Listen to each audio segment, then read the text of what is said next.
I have an empire to inherit. All I wanted was an heir, not a husband. I scouted for a long time. But the men in my circle were all damaged goods. The only exception was Donovan Shaw, Westport's golden boy. He was supposedly saving himself for the one that got away, so his stock had to be top tier. Then I heard he was playing the field, trying to make her jealous. That was my opening. I slipped into his life, disguised as a broke, innocent girl to make sure he didn't burn himself out with others. I disrupted the market. I didn't want his money. I let him have me for free. Everyone called me the ultimate doormat, convinced the prince was just using me as his personal plaything. Little did they know I was just using him as my personal stud. The gossip spread like wildfire. Finally, the news came. His old flame was flying back home to reclaim her man. In the velvet-draped private room, a pack of wealthy heirs was teasing Donovan. Donovan, don't tell me you're actually falling for that charity case. A smirk played on Donovan's lips. My girl works 5 jobs a day for me, you know, and every penny she makes, she spends on me. I stood just outside the door, the corner of my mouth twitching. My father had been sued into oblivion by my mother for his affairs, forcing us to reluctantly inherit his billion-dollar fortune. I'd learned early on how selfish and faithless man could be. The last thing I wanted was to spend my money on one. So I crafted my persona as a poor, struggling girl. I'd bring him little gifts I'd found. I almost thought Donovan was a man of deep feeling, but it only took a few lingering glances from me before he couldn't control himself. Tonight, I carried a meal, packed with every aphrodisiac and vitality booster my family's nutritionist could think of. I entered the room, my head bowed timidly. Donovan, I whispered. I made this for you. Please try it. One of his friends, a man with a nose for luxury, Took a deep sniff. Whoa, this is the real deal, Shaw. Your little girlfriend must have spent a fortune. How many jobs did this cost her? Donovan just smiled, not correcting him, and pulled me tighter against him. The smirks on his friends' faces widened. You've been on a dry spell for years, man. This little bird must have some serious tricks. Donovan's voice was low, but laced with pride.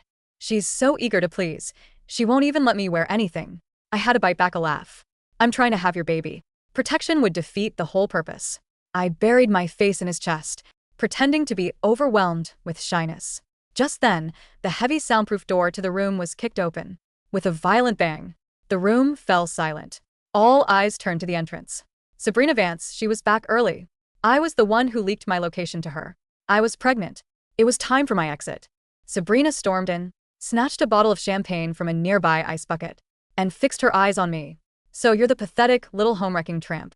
Before the words had even settled, she swung the bottle. Bubbly champagne cascaded over my head, soaking me completely. Donovan let out a low chuckle, his gaze on Sabrina, filled with indulgence. Sabrina still as wild as ever. We agreed we were broken up. You can't tell me I'm not allowed to see other people. He then patted my back gently as if calming a frightened pet, stuttered. You didn't she? Don't worry. I've spoiled her rotten. The jealousy in Sabrina's eyes burned like fire. Donovan is mine. Even if I'm not here. He's still mine.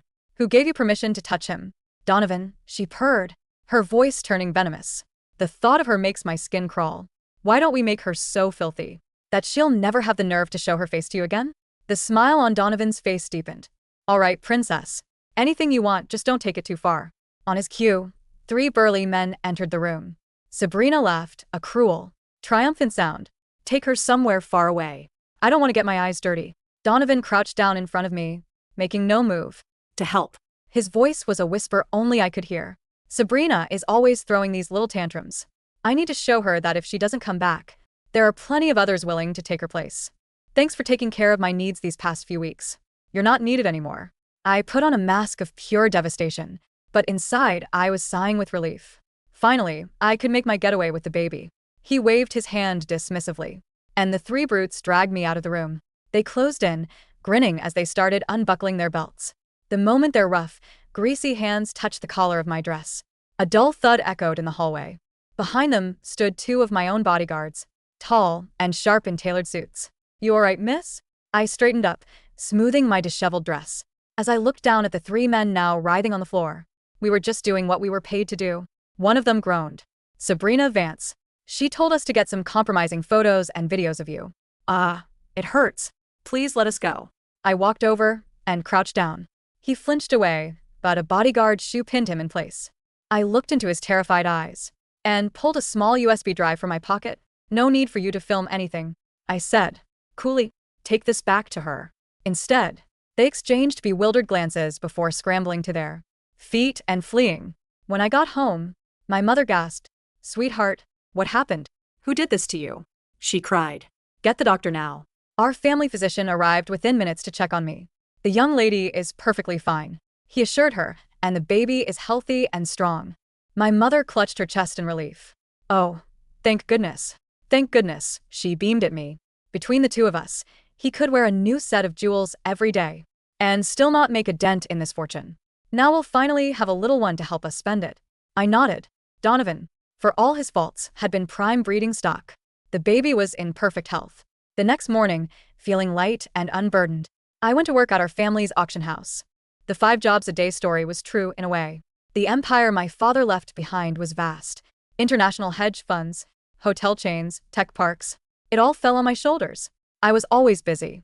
It's why everyone in high society knew of the Lockwood daughter. But no one knew my face. I couldn't believe my luck.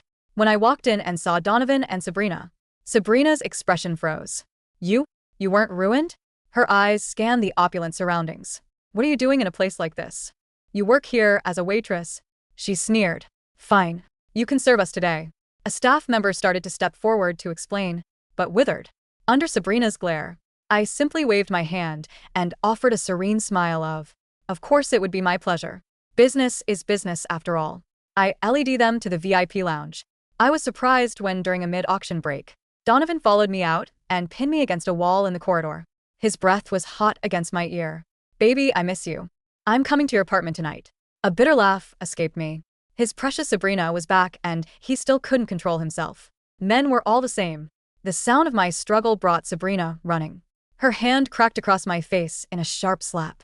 Donovan immediately backed away, his face a mask of innocence. It was her. She came on to me. Sabrina's anger turned into a triumphant, chilling smile. She pointed a finger at my nose. I knew it was you, you little witch. Well, I have a special gift for you at today's auction. She looked ecstatic. That video of you being humiliated the other night. I sent it to the auction house.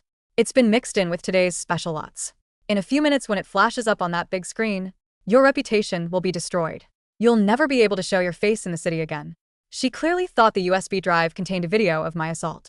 I frowned slightly. Miss Vance, what's on that drive is? Sabrina cut me off, her finger jabbing the air. In front of my face. Don't you dare. You little tramp. If I don't teach you a lesson today. My name isn't Sabrina Vance. The auction resumed shortly after. As the head of the house, I went on stage to give the opening remarks. Sabrina stared at me, a malicious smile playing on her lips. She leaned into Donovan's ear, her voice just loud enough to be heard by those around them. In the quiet room, TSK. Some people are picking through trash in a tiny apartment. In the morning and by night they're playing dress up as a manager. I wonder how many beds she had to warm, how many boots she had to lick to get that outfit in this position. Utterly pathetic. The eyes of those nearby turned towards me, filled with amusement and speculation. I gave a slight bow and stepped down from the stage.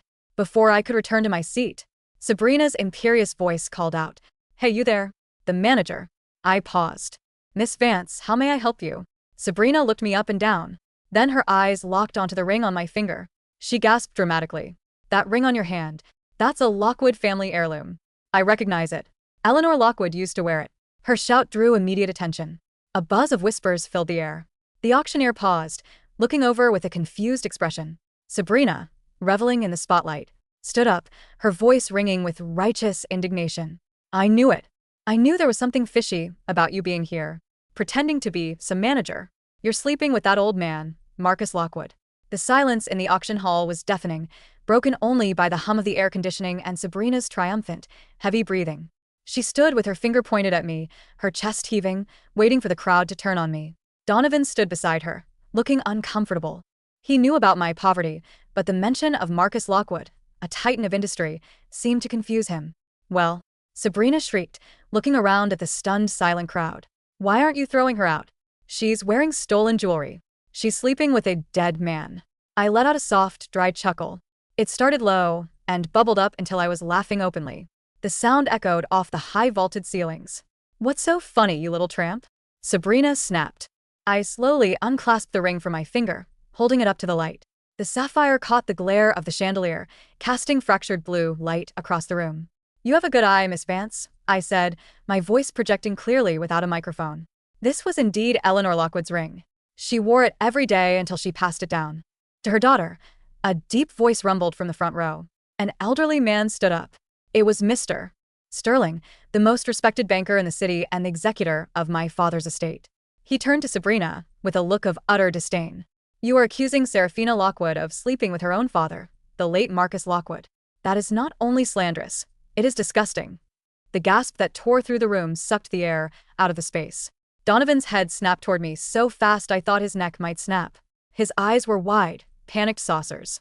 "Serafina?" he stammered. "Serafina Lockwood? But you work 5 jobs. You live in a dump." "I work 5 jobs because I manage 5 conglomerates, Donovan," I said, my voice turning to ice. "And I live in a dump because I was testing the merchandise. I wanted to see if the golden boy was worth his weight in gold." I took a step toward him, my heels clicking ominously on the polished floor. "And it turns out," I smiled, "you're just gold-plated trash." Sabrina was shaking her head, her face pale beneath her heavy makeup. No. "No. She's lying. She's a waitress. Look at the screen. I sent the video. It will prove what a whore she is." She grabbed the remote from the stunned auctioneer and jammed the play button. "Don't." Donovan started, realizing too late what was about to happen. The massive LED screen behind me, usually reserved for displaying million-dollar art, flickered to life. But it wasn't a video of me being assaulted. It was the high-definition security footage from the private room, recorded just days ago. On screen, Donovan was crouching in front of the camera, his face clear. The audio was crisp. "Sabrina is always throwing these little tantrums." On screen, Donovan sneered. "I need to show her that if she doesn't come back, there are plenty of others willing to take her place. She's just a placeholder." The crowd murmured. Donovan's face turned a sickly shade of gray. Then the video cut to the hallway. 3 bruised men were groveling on the floor at my feet. Sabrina Vance, the thug on screen, groaned. "She told us to get some compromising photos. She paid us to ruin you." The screen went black. I looked at Sabrina. "You wanted a show, Miss Vance? You got one. Soliciting assault, blackmail, and defamation. My legal team is already filing the paperwork. By the time you leave this building, your assets will be frozen." Sabrina looked at Donovan, looking for a savior. "Baby, tell them it's fake." But Donovan pulled away from her, revulsion on his face, not because of what she did, but because she had lost. He turned to me, his survival instinct kicking in. He stepped over the velvet rope, approaching me with that familiar, charming smile that used to make my knees weak. Now it just made my stomach turn. "Sarah," he breathed, reaching out for my hand. "My God, why didn't you tell me? If I had known it was you, all of this, the pretending, I was just confused. You know I love you, right? That video. I was just saying that to get Sabrina off our backs. It's always been you." And he lowered his gaze to my stomach, his eyes gleaming with the realization of what a Lockwood heir meant for his bank account. "We're having a baby," he whispered loud enough for the press to hear. "We're a family." The room held its breath. I let him take my hand. His palm was sweaty. I leaned in close, intimate like a lover. "Donovan," I whispered, smiling sweetly. "You're right. I am pregnant." Hope flared in his eyes. "But," I continued, my voice hardening like steel, "you seem to have forgotten something. I bought your debt last week." He froze. "What?" "Your family's shipping company. The loans you defaulted on. I bought them all through a shell corporation. I own you, Donovan. I own your house, your car, and the shirt on your back." I ripped my hand away from his grasp. "Security," I said, my voice bored. "Remove these trespassers. And send the bill for the disrupted auction to Mr. Shaw." The weeks following the auction were a masterclass in public destruction. Because I controlled the narrative, the press didn't paint me as the scorned woman. They painted me as the ruthless heiress who had gone undercover to root out a fortune hunter. I was the Count of Monte Cristo in couture. Sabrina tried to fight. She went to the tabloids, trying to sell stories about my promiscuity. But I had the recordings. The police investigation into her attempt to have me assaulted moved quickly. Faced with prison time, she fled the country. Last I heard, she was living in a hostel in Southeast Asia, her credit cards declined, her friends pretending they never knew her. Donovan, however, was a persistent parasite. He showed up at the main Lockwood estate 3 months later. I was 6 months pregnant, showing heavily, sitting in the sunroom reviewing quarterly reports for the tech park. "Madam," the butler, Higgins, said, "Mr. Shaw is at the gate. He says he has legal rights." "Let him in," I said, not looking up from my iPad. "Let's get this over with." Donovan walked in looking significantly less golden. His suit was off the rack, his hair unstyled. The stress of bankruptcy, courtesy of me calling in his loans, had aged him 5 years in 3 months. "You look beautiful," he tried, standing in the doorway. Seat, Donovan. "And stop lying." He sat. "I want to be part of the child's life, Serafina. You can't keep a father from a son." "It's a girl," I said. "And I absolutely can." I slid a folder across the glass table. "What is this?" "A termination of parental rights," I explained calmly. "You sign this, and I wipe your personal debt. You walk away with $0, but zero debt. You can start over. Go find another heiress to scam." He scoffed, his arrogance flaring up. "And if I don't, I'll sue you. I'll demand a paternity test. I'll drag you through family court for years. The press will love it. The billionaire and the deadbeat dad." "Read the second page," I said, taking a sip of herbal tea. He flipped the page. His face went white. "I had you investigated, Donovan. Thoroughly. Turns out your business trips to the Cayman Islands last year weren't for business. You were laundering money for the cartel to prop up your failing stocks. The FBI is very interested in the file I have on my desk. I haven't sent it yet." I leaned forward. "Sign the paper, Donovan. You give up the baby and I burn the evidence. You refuse, and you won't see this child anyway because you'll be in federal prison for 20 years. His hand shook. He looked at the paper, then at my stomach. There was no love in his eyes, only calculation. He realized the math didn't work in his favor. He picked up the pen. "I never liked kids anyway," he muttered. He signed his name, threw the pen down, and walked out of my life forever. As the door clicked shut, I felt the baby kick. A strong, sharp kick. "Good girl," I whispered. "We don't need him." 5 years later. The Lockwood Gala was the event of the season. The ballroom was filled with dignitaries, tech moguls, and old money families. I stood on the balcony, overlooking the crowd. My mother stood beside me, looking younger than she had in years now that the stress of my father's lawsuits was a distant memory. "She looks just like you," my mother said, nodding toward the center of the dance floor. Down below, a little girl with curly dark hair and sharp, intelligent eyes was holding court. She was wearing a miniature version of my velvet gown. 5-year-old Lyra Lockwood was currently explaining something very animatedly to the CEO of a robotics firm, who looked genuinely captivated. "She is Donovan's charm," I admitted, swirling the champagne I now allowed myself to drink. "But she has my brain." "And your name," Mother added satisfyingly. Lyra spotted me on the balcony. Her face lit up. She waved frantically, abandoning the CEO to run toward the stairs. I walked down to meet her. She slammed into my legs, hugging me tight. "Mommy, Mr. Henderson said I could be an intern when I'm 6. Can I?" I laughed, smoothing her hair. "Let's wait until you're 7, darling. We have a vacation to the Alps to take first." As I picked her up, I saw a familiar face near the service entrance. It was a waiter, balancing a tray of empty glasses. He looked tired, his hairline receding, his eyes dull and defeated. He turned, and for a split second, our eyes locked. Donovan. He had blown his clean slate on gambling and bad investments. Now he was working catering at the very events he used to attend as a guest. He looked at me, radiant, powerful, holding the daughter he sold for his freedom. Then he looked at Lyra. He saw the diamond studs in her ears, the confidence in her posture. He saw the legacy he had thrown away because he thought I was a charity case. Shame, hot and visible, flooded his face. He looked down and hurried into the kitchen, disappearing into the background where he belonged. "Who was that man, Mommy?" Lyra asked, watching him go. I kissed her cheek, turning my back on the kitchen door. "No one important, sweetheart. Just someone who used to work for me." I carried my daughter back into the center of the room. The cameras flashed, the crowd parted, and the world watched the Lockwood women shine. We didn't need a king to rule this empire. We had built it ourselves, on the ashes of the men who underestimated us.